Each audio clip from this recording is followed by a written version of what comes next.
તો સ્ટુડન્ટ્સ આપણે હમણાં જ તે પહેલી 15 મિનિટમાં છે એ તમને ખ્યાલ છે કે 12મો પાઠ પૂરો કર્યો, જે તમારી માટે છે એ પ્રશ્નની દ્રષ્ટિએ કોઈ અગત્યનું નથી પાઠ, બરોબર છે. 12મા પાઠમાંથી વ્યાકરણ મેં તમને ટીક કરાવ્યું છે, એમાં એક વખત નજર ફેરવી જવી, બરોબર છે. એટલે કદાચ છે એમાંથી એકાદ બે પ્રશ્નો વ્યાકરણના પૂછાઈ ગયા હોય તો તમને કોઈ આશ્ચર્ય ન થાય કે તમને છે એ કોઈ પણ પ્રકારનું છે એ કનર્ગત ન થાય, એટલે વ્યાકરણના પ્રશ્નો છે એ તૈયાર કરી જવા. મેં તમને એ 15 મિનિટમાં કરાવ્યું, પછી સાથે એમ પણ કીધું હતું કે હું તમને હવે જે નવું પાઠ કે કાવ્ય ભણાવીશ, બરોબર, એ પાઠ કે કાવ્ય તમને પરીક્ષામાં પૂછાશે એવું હું પાઠ કે કાવ્ય લઈશ, બરોબર છે. તો એ પાઠ કે કાવ્ય ભણીએ એ પહેલાં તમારો બધાયનો પ્રશ્ન હતો, ઇંગ્લિશ મીડિયમવાળાનો પ્રશ્ન હતો, બરોબર, કે સર કયા ચેપ્ટર પરીક્ષામાં છે એ એક વખત કહી દો ને, બરોબર. તો હું અત્યારના છે સ્ક્રીન રેકોર્ડરની સ્ક્રીન ઉપર જ તે કયા ચેપ્ટર પૂછાવાના છે ને એ લખું છું. ઇંગ્લિશ મીડિયમમાં કયા ચેપ્ટર પૂછાવાના છે એ સ્ક્રીન રેકોર્ડરની સ્ક્રીન ઉપર લખું છું, કે જે તમે તમારી ટેક્સ્ટ બુકમાં પહેલાં પેજે લખી નાખો અથવા ફેરબુકમાં પહેલાં પેજે કે કોઈ પણ જગ્યાએ છે તમે લખી નાખો. અને આમાં એ ખાસ ધ્યાન રાખવું કે તમારે આમાં આ આગ્રહ છે આની સિવાયના ચેપ્ટર છે જે નથી પૂછાવાના, એમાંથી મોટા પ્રશ્નો, ટૂંકમાં જવાબના પ્રશ્નો કે એક બે વાક્યના પ્રશ્નો કે માગ્યા મુજબ એમાંથી કાંઈ નથી કરવાનું, બરાબર. વ્યાકરણમાં એક નજર ફેરવી લેવાની છે કે પછી તમે બંને બ્લેમ ન કરો, અને બીજું એ કે તમને પણ છે એક આશ્ચર્ય ન થાય કે આ કયા પાઠનું છે, આવું તો કાંઈ આવ્યું નથી, બરાબર છે.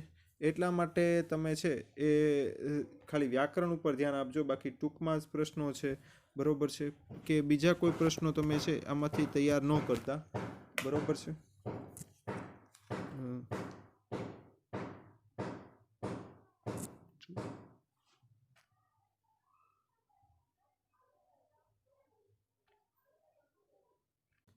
વેરી સોરી, તમારી સામે થોડી સ્ક્રીન છે આડી થઈ ગયેલી હતી, બરાબર. એટલું ચલાવી લેજો, નહીં તમારે ફરીથી એટલું વિડીયો બનાવવો પડશે, એટલા માટે.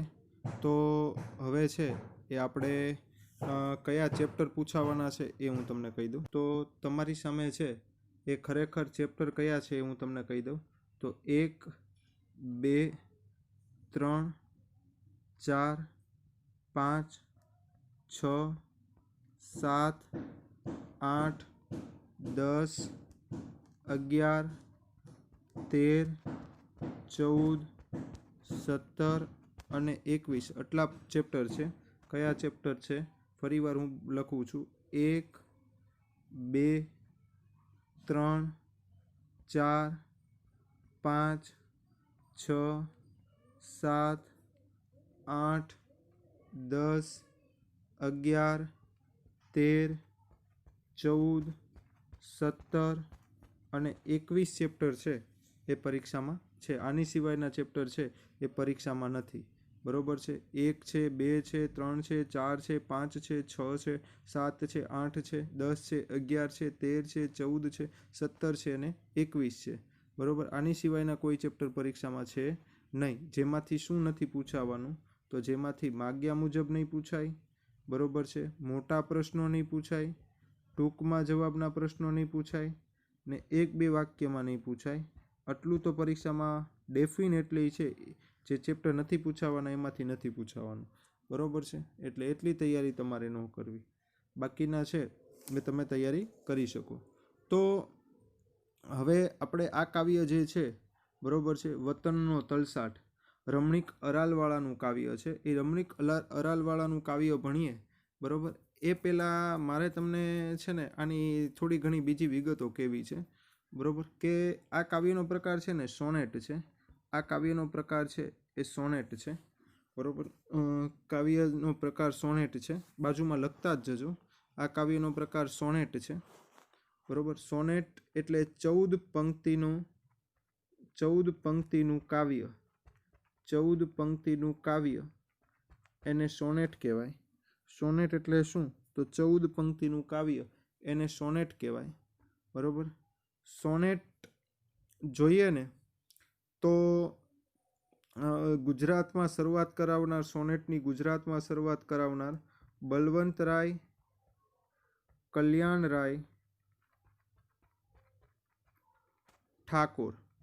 સોનેટની ગુજરાતમાં શરૂઆત કરાવનાર બલવંતરાય કલ્યાણરાય ઠાકોર. એનું ઉપનામ છે સેહની. એનું ઉપનામ છે સેહની. બરોબર છે. બલવંતરાય કલ્યાણરાય ઠાકોર, જેનું ઉપનામ છે સેહની. હું ફરીવાર આટલું કહી દઉં. આમ તો સોનેટ મૂળ ઇટાલીનું છે, બરોબર. એમાંથી ભારત આવ્યું બલવંતરાય કલ્યાણરાય ઠાકોર દ્વારા. સોનેટ એટલે શું? તો સોનેટ એટલે 14 પંક્તિનો કાવ્ય સમૂહ. 14 પંક્તિનો કાવ્ય સમૂહ, બરોબર, કે જેમાં છેલ્લી 2 પંક્તિમાં છે ને કે ચમત્કૃતિ હોય ક્યાંક, બરોબર, ક્યાંક નવીન વાત 12 પંક્તિમાં કરી હોય ને એની સિવાય છેલ્લી 2 પંક્તિમાં ક્યાંક બીજી વાત કરી હોય, બરોબર, એવો કાવ્ય સમૂહ એને શું કહેવાય? તો કે સોનેટ કહેવાય, બરોબર. સોનેટ છે, બરોબર, એ ગુજરાતમાં લાવનાર મેં તમને પહેલાંય કીધું બલવંતરાય કલ્યાણરાય ઠાકોર ગુજરાતમાં લાવનાર. અને એનું ઉપનામ છે સેહની. એનું ઉપનામ છે સેહની, બરોબર છે. એનું ઉપનામ છે સેહની. હવે સોનેટના મૂળ 3 પ્રકાર છે. કેટલા પ્રકાર છે સોનેટના? 3 પ્રકાર છે. પહેલું છે શેક્સપિયરન સોનેટ. શેક્સપિયર નામનો છે એક નાટ્યકાર થઈ ગયો, બરોબર છે. એને ઓથેલો, મર્ચન્ટ ઓફ વેનિસની બધા નાટક લખ્યા છે. શેક્સપિયર છે. પેટ્રાર્કન સોનેટ કે પેટ્રાર્કશાહી સોનેટ કહેવાય, બરોબર. અને ત્રીજું સોનેટ અસામાન્ય સોનેટ. આ 3 પ્રકારના સોનેટ છે. પહેલું સોનેટ છે એ શેક્સપિયરન સોનેટ છે. બીજું સોનેટ છે એ પેટ્રાર્કશાહી સોનેટ છે. અને ત્રીજું સોનેટ છે એ અસામાન્ય સોનેટ છે. આ 3 પ્રકારના સોનેટ છે, બરોબર. શેક્સપિયરન સોનેટ એટલે શું? તો કે જેમાં 4, 4, 4 અને 2 એમ છે 14 પંક્તિ થાય ને એવા સોનેટને શેક્સપિયરન સોનેટ કહેવાય. શેક્સપિયર સોનેટ કહેવાય, બરોબર છે. કઈ રીતના? તો કે 4, 4, 4 અને 2 પંક્તિ થાય એવા સોનેટને શેક્સપિયર સોનેટ કહેવાય, બરોબર છે. બીજું સોનેટ છે પેટ્રાર્કશાહી. 8 + 6 પંક્તિ થાય એને કયું સોનેટ કહેવાય? તો પેટ્રાર્કશાહી સોનેટ કહેવાય. કયું સોનેટ કહેવાય? તો કે પેટ્રાર્કશાહી. કઈ રીતના પંક્તિ થાય? 8 + 6 એને છે એ પેટ્રાર્કશાહી સોનેટ કહેવાય, બરોબર. અને અસામાન્ય સોનેટ એટલે શું? અસામાન્ય સોનેટ એટલે શું? તો કે આવી કોઈ પંક્તિના પેટર્નમાં ન આવે, સીધી 14 પંક્તિ આવે, એને કયું સોનેટ કહેવાય? તો કે અસામાન્ય સોનેટ કહેવાય. કયું સોનેટ કહેવાશે? તો કે અસામાન્ય સોનેટ કહેવાશે, બરોબર. સોનેટની ફરીવાર રિવાઇઝ કરી દઉં અને આટલું લખી નાખો. સોનેટ પહેલાં લખો, સોનેટ એટલે શું, બરોબર. થિયરિકલ લખી નાખો, માગ્યા મુજબમાં પૂછાય. સોનેટ એટલે શું? સોનેટ એટલે શું? એનો જવાબ લખો. 14 પંક્તિનો કાવ્ય સમૂહ. 14 પંક્તિનો કાવ્ય સમૂહ તેને સોનેટ કહેવાય. 14 પંક્તિનો કાવ્ય સમૂહ તેને સોનેટ કહેવાય, બરોબર છે. પછી અને એમાં આગળ લખી નાખો હજી. તેની છેલ્લી 2 પંક્તિમાં ચમત્કૃતિ સાધેલી હોય. તેની છેલ્લી 2 પંક્તિમાં ચમત્કૃતિ સાધેલી હોય. પછી બીજો પ્રશ્ન લખો.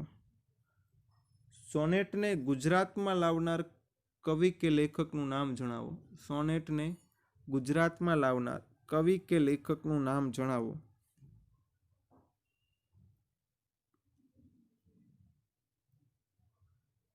તો લખો.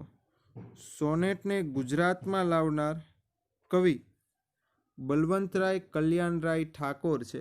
સોનેટને ગુજરાતમાં લાવનાર કવિ બલવંતરાય કલ્યાણરાય ઠાકોર છે.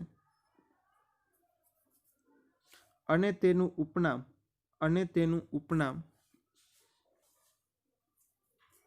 સેહની છે. તેનું ઉપનામ સેહની છે. સેહની. પછી સોનેટના કેટલા પ્રકાર છે? સોનેટના કેટલા પ્રકાર છે?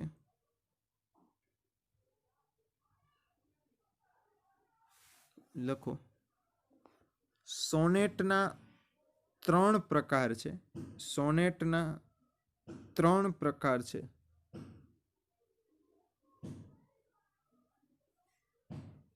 પછી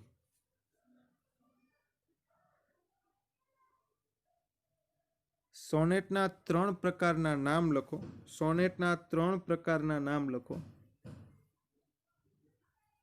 પહેલું શેક્સપિયરન સોનેટ. શેક્સપિયરન સોનેટ, બરોબર.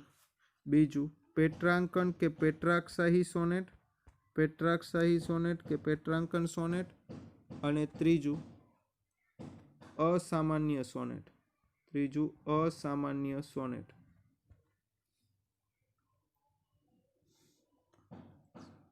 હવે આમ લખો. શેક્સપિયરન સોનેટ. શેક્સપિયરન સોનેટ 4 4 4 અને 2 પંક્તિ. 4 4 4 અને 2 પંક્તિ. બીજું પેટ્રાંકન સોનેટ લખો. પેટ્રાંકન સોનેટ. પેટ્રાંકન સોનેટ 8+6 પંક્તિ. પેટ્રાંકન સોનેટ 8+6 પંક્તિ.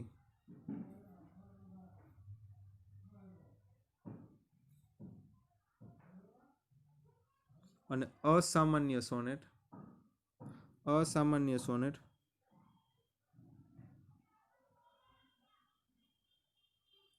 ફક્ત 14 પંક્તિ, કોઈ પેટન્ટ નહીં. ફક્ત 14 પંક્તિ, કોઈ પેટન્ટ નહીં. તો અહીંયા છે એ આપણે આજનો લેક્ચર પૂરો કરીએ છીએ. બરોબર છે. Thank you very much. તો વિદ્યાર્થી મિત્રો, પહેલી 12 કે 13 મિનિટમાં મેં ગયા લેક્ચરમાં છેલ્લે જે કરાવ્યું હતું એ પહેલી 12 કે 13 મિનિટમાં ટોપિક અગત્યનું હોવાથી, ટોપિકની છે એ ભવિષ્યમાં પણ જરૂર પડતી હોવાથી મેં ફરીવાર એ ટોપિક તમને કરાવ્યો છે. બરોબર. સોનેટની વિશે ગયા લેક્ચરમાં છેલ્લી 12 કે 15 મિનિટ વાત કરી હતી. બરોબર. એ જ વાત છે, સેમ વાત છે, આજના લેક્ચરમાં મેં શરૂઆતમાં તમને કરી દીધી છે.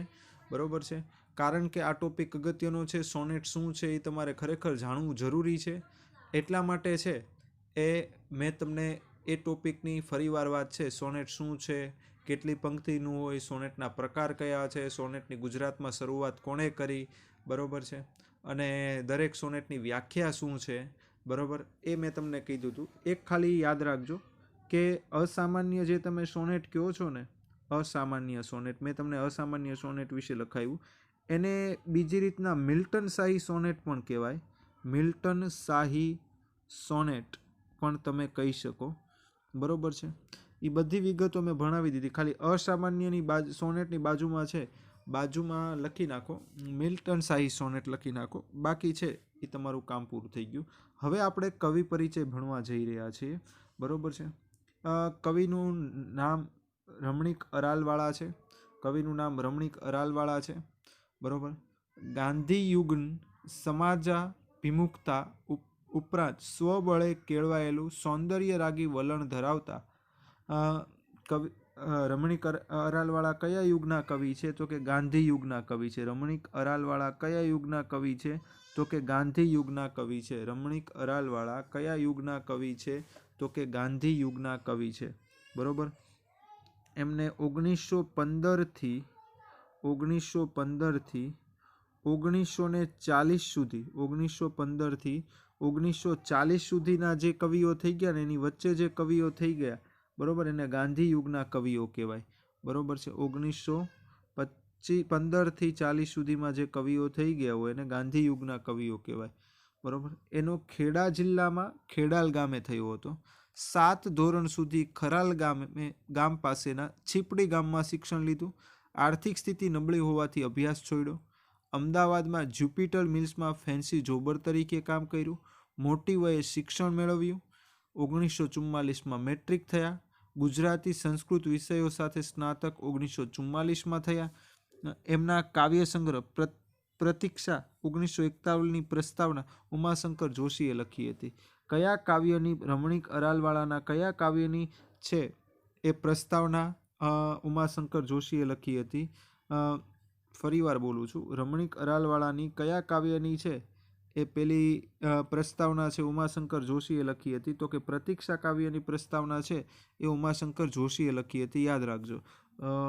કયા કાવ્યની? તો કે પ્રતીક્ષા કાવ્યની છે પ્રસ્તાવના ઉમાશંકર જોશીએ લખેલી હતી. છંદોબદ્ધ એટલે કે છંદનો ઉપયોગ કરીને રચનાઓ, સોનેટ તેમજ ગીતોનો એમાં સમાવેશ છે. છંદો પર કવિનો કાબુ નોંધપાત્ર છે. કાવ્યબાની, કાવ્યબાની એટલે કાવ્યની વાણી, કાવ્યવાણી. લાલિત્ય, લાલિત્ય એટલે સુંદરતા, લાલિત્ય એટલે સુંદરતા, સુંદરતા. પ્રૌઢ, શૈલી એટલે રીત અને પ્રકાર.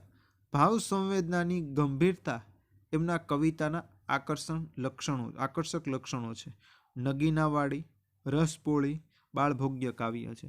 રમણીક અરાલવાળાના બાળભોગ્ય કાવ્યના નામ આપો તો નગીનાવાળી અને રસપોળી. બરાબર. બાળભોગી કાવ્ય રમણીક અરાલવાળાના કયા છે? તો કે નગીનાવાળી છે અને બીજું છે એ રસપોળી છે. સાંદીપની ઉપનામથી એને સાંદીપની રેખાચિત્ર આપ્યા છે. ભાઈ રમણીક સાંદીપની કોનું ઉપનામ છે એવું પણ પૂછાય તો સાંદીપની છે કોનું ઉપનામ છે? તો કે રમણીક અરાલવાળાનું ઉપનામ છે. સાંદીપની કોનું ઉપનામ છે? તો કે રમણીક અરાલવાળાનું ઉપનામ છે. દેશ વિદેશની સાહસ કથાઓનો અનુવાદ, સાહસ કથાઓ તેમજ ટોલ્સ્ટોયની વાર્તાઓનો અનુવાદ સાચી જાત્રા એમનો ભાષાંતરકાર તરીકે. ભાઈ ટોલ્સ્ટોયની વાર્તાનો અનુવાદ કયા નામે કર્યો હતો? ટોલ્સ્ટોયની વાર્તાનો અનુવાદ કયા નામે કર્યો હતો? તો કે સાચી જાત્રાના નામે કર્યો હતો. ટોલ્સ્ટોયની વાર્તાનો અનુવાદ કયા નામે કર્યો હતો? તો કે સાચી જાત્રાના નામે કરેલો હતો. અંડરલાઈન કરી નાખજો. બરોબર છે. ફરીવાર, વતનનું તલસાટ, બરોબર, કવિનું નામ રમણીક અરાલવાળા છે. બરોબર છે. પછી એમનો કયા કાવ્યની પ્રતીક્ષા ઉમાશંકર જોશી, કયા કાવ્યની પ્રસ્તાવના ઉમાશંકર જોશીએ લખેલી હતી? તો કે પ્રતીક્ષા કાવ્યની. બરોબર. પછી એના બાળભોગ્ય કાવ્ય કયા છે? નગીનાવાળી અને રસપોળી એમના બાળભોગ્ય કાવ્ય છે. પછી રમણીક અરાલવાળાનું ઉપનામ કયું છે? તો કે સાંદીપની ઉપનામ છે. બરોબર. ટોલ્સ્ટોયની વાર્તાનો અનુવાદ કયો? સાચી જાત્રા એની વાર્તાનો અનુવાદ છે. બરોબર. હવે આ કાવ્યમાં વતન છોડ્યા પછી કવિને જે દુઃખ થાય છે, વતનની યાદ આવે છે, વતન પાછું જવાનું મન થાય છે, એનું વર્ણન આ કાવ્યમાં છે. આ કાવ્યમાં વતન છોડ્યા પછી છે કવિને વતનમાં પાછું જવાનું મન થાય છે, વતનમાં રહેવાની ઈચ્છા થાય છે. બરોબર. એનું વર્ણન આ કાવ્યમાં છે. વતનના તન, વન, ખેતર, કોતર, નદી, ડુંગર, કૂવો, પનિહારી. પનિહારી એટલે પાણી ભરીને આવતી સ્ત્રી. પાણી ભરીને આવતી સ્ત્રી એને કહેવાય પનિહારી. પનિહારી એટલે પાણી ભરીને આવતી સ્ત્રી એને કહેવાય પનિહારી. લોકના ગીત, સ્મિતના વિચ્છેદ. વિચ્છેદ એટલે છૂટા પડવું. વિચ્છેદ એટલે છૂટા પડવું, એને વિચ્છેદ કહેવાય. વીછી ડંખી વેદના અહીં વ્યક્ત પામી છે. એટલે વતનથી છૂટા પડ્યા હોય, ગામડાથી છૂટા પડ્યા હોય, ગામના ખેતરથી છૂટા પડ્યા હોય, ગામના લોકોથી છૂટા પડ્યા હોય, ગામના વાતાવરણથી છૂટા પડ્યા હોય, એનો જે ડંખ લાગે છે, એનો જે દુઃખ લાગે છે, બરોબર છે, એનું વર્ણન, એનું એક્સપ્રેશન આ કાવ્યમાં છે. કવિને વતન વિરહનો, વિરહ એટલે છૂટા પડવાથી થતું દુઃખ, વિરહ, વિરહ એટલે છૂટા પડવાથી થતું દુઃખ, એને શું કહેવાશે? તો કે વિરહ કહેવાશે. વતન વિરહ. કારીઘા, કારીઘા એટલે આઘાત, કારીઘા એટલે આઘાત, હાથે નહીં પણ હૈયે લાગ્યો છે. તેના ડંખ દેહને નહીં આત્માને પડ્યો છે અને તેથી જ વતન જવા પ્રાણ પછાડા નાખે છે. માં વછોયું એટલે માં વિનાનું, બાળકને ધણ, વછોયું, ધણ એટલે કે ગાયોનું કે ભેંસોનું ટોળું, એને ગણ કહેવાય, ધણ કહેવાય. વછોયું ઢોરું જે તલખાટ અનુભવે, તલખાટ અનુભવે એટલે તરફડે, ખૂબ ઈચ્છા રાખે. બરોબર. લગભગ તેવો જ તલસાટ કવિ સ્વયં અનુભવે છે. જીરવી, જીરવાય નહીં. જીરવું એટલે સહન કરવું, જીરવવું એટલે સહન કરવું. કોઈને કહેવાય નહીં, તલભાર સેવાય નહીં, તેઓ તલભાર એટલે થોડો પણ, તલભાર એટલે થોડો પણ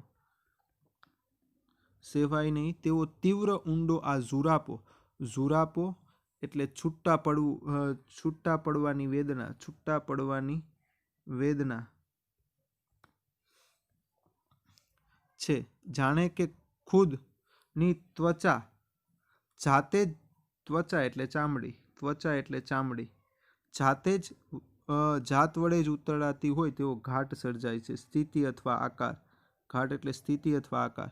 જન્મભૂમિકા એટલે કે જન્મભૂમિ, ભૂમિકા એટલે ભૂમિ, જમીન, ભૂમિકા એટલે ભૂમિ, જમીન જતા ભેરુ ભગીની, ભેરુ એટલે ભાઈબંધ, ભેરુ એટલે ભાઈબંધ અથવા ભાઈઓ, બરોબર, મિત્ર પણ થાય. ભગીની એટલે બહેન, ભગીની એટલે બહેન તો મળશે. કિંતુ એટલે પરંતુ. કાળગંગામાં વિલીન એટલે કે અદૃશ્ય, વિલીન એટલે કે અદૃશ્ય થયેલી માવડીનું, માવડી એટલે માતાનું મોઢું ક્યાં ભાળીશ. જનની રહિત જન્મભૂમિથી અસંતુષ્ટ કવિને જનની સહિતની વિદેશ ભૂમિમાં પૂર્ણ પરિતોષ પામવાની ઝંખના છે. પરિતોષ એટલે સંતોષ, પરિતોષ એટલે સંતોષ પામવાની ઝંખના છે, બરોબર. અહીંયા છે આપણે ફરીવાર બધું આટલું આમાં અર્થ થતા હોય લખી નાખીએ. તન એટલે શરીર, તન એટલે શરીર. કોતર એટલે ગુફા, કોતર એટલે ગુફા. પનિહારી એટલે પાણી ભરીને આવતી સ્ત્રી, પનિહારી એટલે પાણી ભરીને આવતી સ્ત્રી.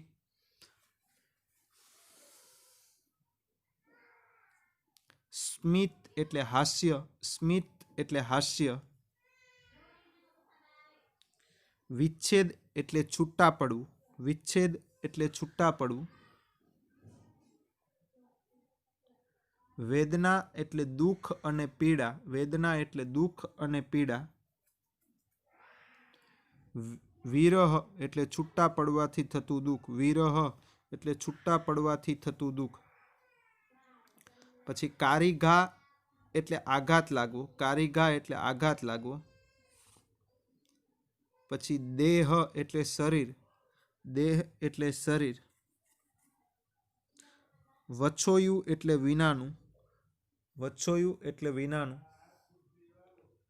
પછી ધણ એટલે ગાય કે ભેંસનું ટોળું, ધણ કે ગાય કે ભેંસનું ટોળું.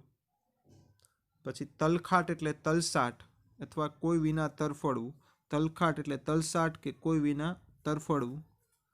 પછી સ્વયં એટલે પોતે, સ્વયં એટલે પોતે.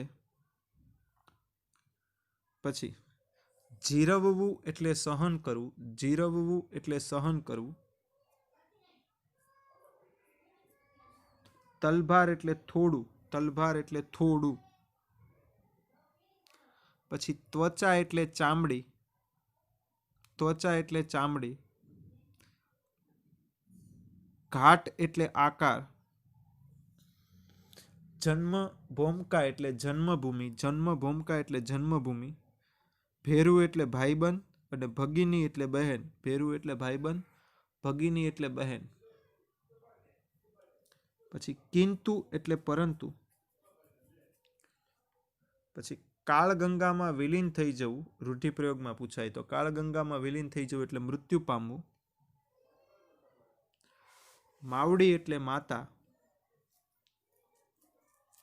પરિતોષ એટલે સંતોષ, પરિતોષ એટલે સંતોષ. જોજો આખા કાવ્યમાં છે ને, જો તમે જુઓ ને, મેં તમને કીધું તો ખબર છે કે સોનેટમાં છેલ્લી બે પંક્તિમાં છે ને ચમત્કૃતિ હોય. ચમત્કૃતિ એટલે શું? તો કે પેલી 12 પંક્તિમાં જે વાત કરી હોય ને એનીથી થોડીક જુદી છેલ્લી બે પંક્તિમાં વાત કરે, એને કહેવાય ચમત્કૃતિ, બરોબર છે. તો આખા કાવ્યમાં છે ને ચમત્કૃતિ છેલ્લી બે પંક્તિમાં છે. આખા કાવ્યમાં 12 પંક્તિમાં જુઓ ને તો વતનની વાત કરે છે, વતનની ઈચ્છા હોય ને એની વાત કરે છે, વતન પાછું આવવું છે, વતનની એની વાત કરે છે. છેલ્લી બે પંક્તિમાં જુઓ ને તો વતનની વાત ઉપરથી માતાની વાત ઉપર આવી જાય છે કે માતા વિનાનું વતન શું કામનું, બરોબર, એ વાત ઉપર આવી જાય છે. એટલે છે સોનેટની આ જ વિશિષ્ટતા છે કે જે પહેલી બે પંક્તિમાં વાત કરેલી હોય એ છેલ્લી બે પંક્તિમાં બદલાય. જો આ ફરીવાર હું કહું તો આમાં 12 પંક્તિ અને 2 પંક્તિ, બરોબર. આ સોનેટ છે ને અસામાન્ય સોનેટ છે. 12 પંક્તિમાં ખરેખર વતનની વાત કરે છે, વતનના તલસાટની વાત કરેલી છે, બરાબર. અને 2 પંક્તિમાં શેની વાત કરેલી છે? તો 2 પંક્તિમાં છે એ આપણે જોઈએ તો કેની વાત કરેલી છે 2 પંક્તિમાં? તો કે માતાની વાત કરેલી છે. માતા વિનાનું વતન કામનું નથી તે, બરાબર, એની વાત કરેલી છે. એટલે તમે જોશો તો આમાં તમને એ ખબર પડી જશે, બરાબર છે. હવે એક કાવ્ય છે આદિલ મંસૂરીનું, એમાં મળે ન મળે એમ કરીને છે. નદીની રેતમાં, આને લગતું જ છે. નદીની રેતમાં રમતું નગર મળે ન મળે, પછી આ દ્રશ્ય સ્મૃતિપટ પર મળે ન મળે. ધરાઈને જોઈ લો આ રસ્તાઓ, આ બારીઓ, આ ભીતો, પછી આ ઘર, આ ગલી મળે ન મળે. પછીની એક પંક્તિ એમાં છે કે રડી લો આજ સંબંધોને વીંટળાઈને અહીં, રડી લો આજ સંબંધોને વીંટળાઈને અહીં, પછી ભલે ને કોઈની કબર મળે ન મળે, પછી ભલે ને કોઈની કબર મળે ન મળે. વળાવા આવ્યા છે એ ચહેરા ફરશે આંખોમાં, વળાવા આવ્યા છે એ ચહેરા ફરશે આંખોમાં, પછી આ હસતા ચહેરા, આ મીઠી નજર મળે ન મળે. એ આની ઉપર જ આખું કાવ્ય છે, બરાબર. કે વ્યક્તિ ખરેખર છે એ પોતાના વતન માટે ઝંખના કરતો હોય એની ઉપર છે. કે ભાઈ આદિલ મંસૂરી પોતે અમેરિકા જાય છે અને પોતાના વતનની ઈચ્છે છે, એની ઉપર છે. આખું યાદ રાખજો. નદીની રેતમાં રમતું નગર મળે ન મળે, બરાબર. મને એમાંની ઓલી પંક્તિ બહુ ગમે છે, રડી લો આજ સંબંધોને વીંટળાય નહીં, પછી કોઈને કોઈની કબર મળે ન મળે, બરાબર. તો આપણે આ કહેવાય વતનનો તલસાટ એનો પાર્ટ 1 અહીંયા પૂરો થાય છે.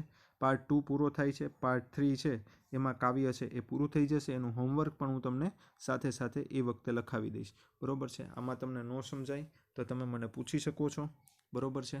અને મેં શરૂઆતમાં, હું ફરીવાર બોલું છું, મેં શરૂઆતમાં સોનેટનું ફરી વખત એટલા માટે મૂક્યું છે, સોનેટ એટલા માટે ફરી વખત આપ્યું છે કારણ કે એ ખરેખર પરીક્ષામાં પૂછાય એવું છે, એટલા માટે છે એ મેં તમને સોનેટ વિશે વાત કરેલી છે.